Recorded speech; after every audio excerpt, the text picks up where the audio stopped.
Hello, everybody.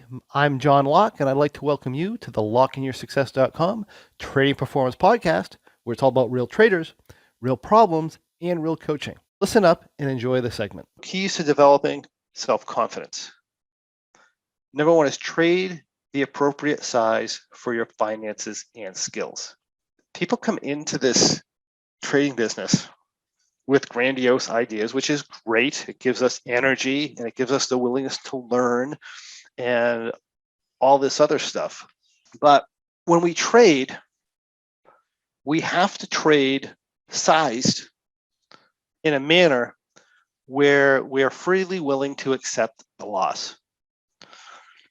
Meaning that if you come into this business because you need to have money, and you need to have money every week, or you need to have money every month, that whole attitude means that you essentially can't lose a trade. Yeah, at a conscious level or an intellectual level, you might say, well, I understand trades lose once in a while. That's not a big deal. But I think 99.99% of the time, or certainly not this time, I'm gonna win this time. I'm certainly not gonna lose this time, right? That's what's going on under the hood. Because you need to win. If you need to win, that means you can't risk anything. And if you can't risk anything, that means you can't handle a loss. If you can't handle a loss, you essentially have no self-confidence that you can handle any kind of adversity there. So then you have to be confident at all, you have to rely on your back testing. You have to rely on recent results. And we talked about what happens when you do that. It doesn't lead to a good place.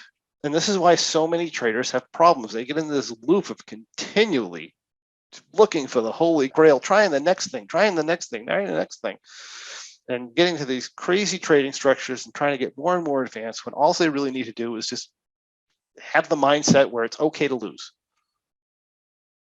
Matter of fact, some of your most profitable traders in the world, or most of your most profitable traders in the world, lose more trades than they win.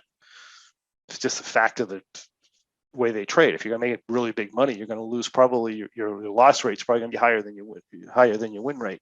It's just that you're going to win a lot more than you lose, right? So as far as from a dollar standpoint, but that whole attitude sets you up so that you're very likely to not make it in this business or to fail in this business.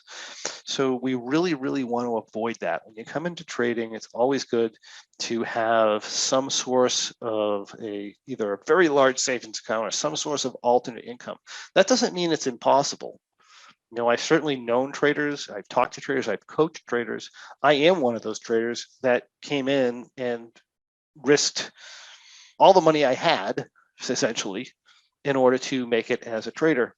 And it can work if you're lucky, essentially, right? Luck plays a bit of a role in that. That can work. And then you can get to a point where you're not worried about the money anymore, and then you can actually trade well, right? So you do have that luck factor in trading where you come in, especially if you're day trading or something like that, you hit this bonanza and then you scale down your size and then you trade reasonably, you can hit that lucky bonanza. But if you don't happen to hit that, then that process of risking more than you can risk, than you could afford to risk, is going to be hurtful to you. So ideally, you want to come in here and you want to put the trade on, and not just looking at exit loss trigger, but looking at reality. What happens if the market gaps? What happens if this happens and that happens?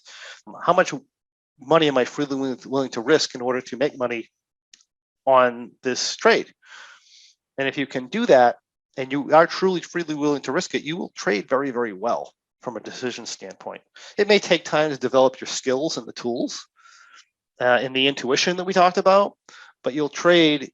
If you continually keep that attitude, you'll eventually become a great, great trader. And it's not going to be full of stress and no fear of failure and all this other garbage that a lot of people have that keep them from actually ever becoming a good trader. It's really something that's really important. So trade the appropriate size for your finances and skill levels, please. You're trading too large if you have and your self-confidence level. You're trading too large if you're fearful. You're trading too large. Even if you have $5 million and you're trading with $100 and you're afraid to lose, there's no self-confidence there, right? No self-confidence. You can handle a $100 loss. And of course, you can handle it financially, but you can't handle it mentally because it means something to you. You're putting some sort of a meaning on it that is creating a situation that is interfering with your ability to make good decisions where you're likely to be profitable. And we do not want that. We do not want that. So in that case, you're going to need, what you want to do is you want to deal with whatever is getting in the way of your self-confidence and so forth. So that's one thing. The next key here is approach the trades, the market, and your performance with playfulness and curiosity. Traders are so goddamn serious. If I win this trade, it's wonderful. It means I'm going to be able to, I'm going to be a wonderful trader and life is going to be all roses and daisies and catching butterflies or whatever, right? But if I lose this trade, I'm a complete failure. I'm never going to make it and all this other stuff. That is not going to benefit you. If you win, it creates overconfidence. If you lose, it creates underconfidence. It creates stress. It creates all kinds of garbage that is going to be detrimental to making money in the markets. And we want to make sure that we do whatever we can. So playfulness and curiosity is really one of the most powerful things that you can have. I mean, you're doing this trade. Let's make it fun. Let's be curious. If it fails, be curious about why it failed. Not, oh, I lost a trade, therefore I'm a failure. My trading strategy is no good. Now I have to go out and find another thing. Instead, be like, oh, that's interesting. Yeah, this has created a loss. I wonder why it lost. Oh yeah, I had this move. What is it about this move that caused this strategy to lose? What different strategy would have done well in this market? What would fix it so that I didn't lose? And when it fixes it, what are the consequences of that? In other words, what other problems might I have if I actually make this change? Or how often is this likely to happen in the future? I mean, if you're dealing with something that happens once every 5 years, and you've come out of it alive, you don't want to fix anything because it only happens once every 5 years. And if you're trading appropriately sized, it's not a problem.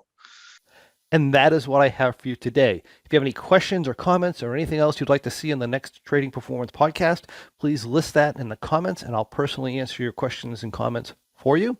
Also, I'd love to encourage you to come on over to lockeinyoursuccess.com. That's LOCKE in yoursuccess.com and check out our Trading Performance and Pro memberships, where you can find the tools you need to become a much more effective trader, regardless of the type of trading you do. Thank you for joining me. I look forward to seeing you on the next Trading Performance podcast.